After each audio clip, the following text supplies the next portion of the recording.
जिस्म के हिस्से।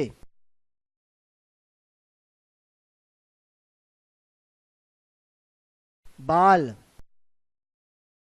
कान,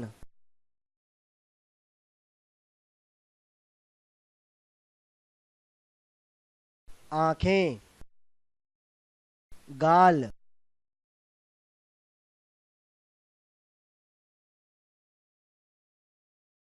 मुंह, नाक,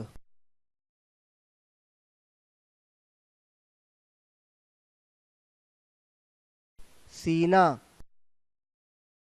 पेट, उंगलियां,